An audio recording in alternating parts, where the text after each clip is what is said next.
Bonjour à tous.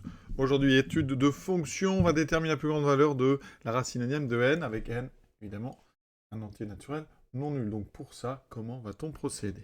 Il faut savoir que la racine donc énième de n, on peut donc dire que c'est n exposant 1 sur n, pour n non nul.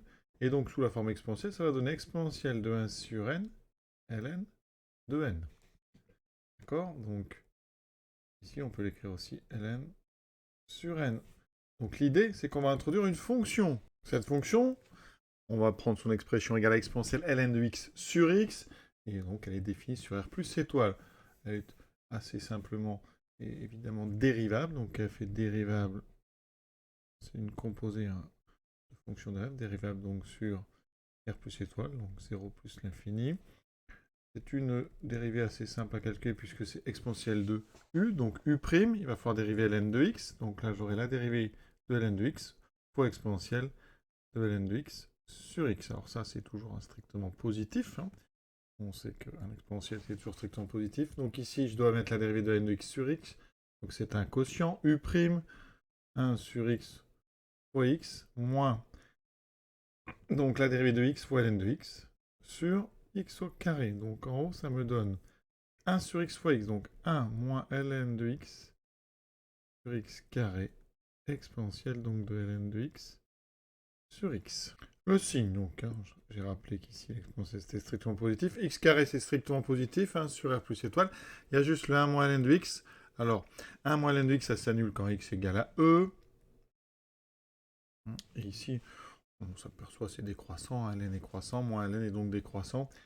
Donc ici, on a forcément quelque chose qui donne du plus 0 moins. Sinon, vous résolvez 1 moins ln de x strictement positif, vous obtiendrez un ln de x plus petit que 1, donc x plus petit strictement que E. Donc c'est positif avant E, donc la fonction est croissante, puis décroissante. Alors, regardez donc, sur l'intervalle ouvert 0E, f est croissante. D'accord? Ça veut dire que si je considère le maximum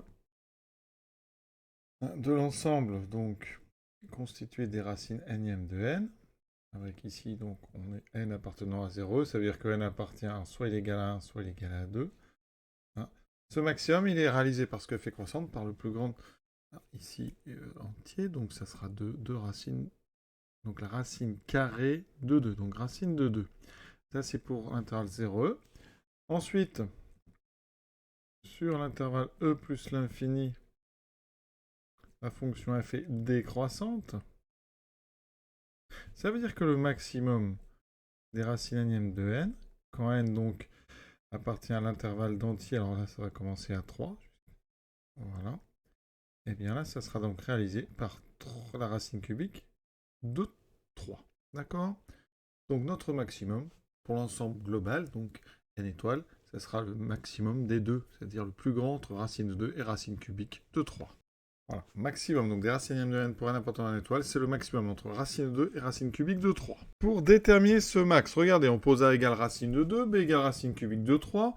Alors racine cubique, c'est pas facile à gérer, donc on va mettre les deux au cube.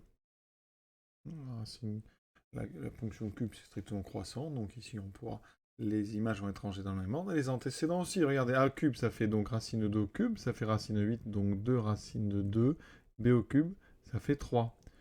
D'accord? Alors, si vous savez que racine de 2 c'est 1,4 à peu près, ben vous voyez bien que a cube est plus petit que 3. Sinon, on peut continuer, on peut mettre à la puissance 2 encore, donc ça fera à la puissance 6. Je mets au carré, 4 fois 2, 8. Et là, donc, je mets ici au carré, ça fait 9. Donc, vous voyez que a puissance 6 est plus petit que b puissance 6. On est sur R+, donc a est plus petit que b, donc le maximum des deux. C'est donc la racine cubique de 3 qui est plus grand. Donc, la plus grande valeur qu'on cherchait, c'est la racine cubique de 3. Voilà, petit exercice, je trouve assez sympa. Voilà, j'espère que ça vous a plu. À bientôt.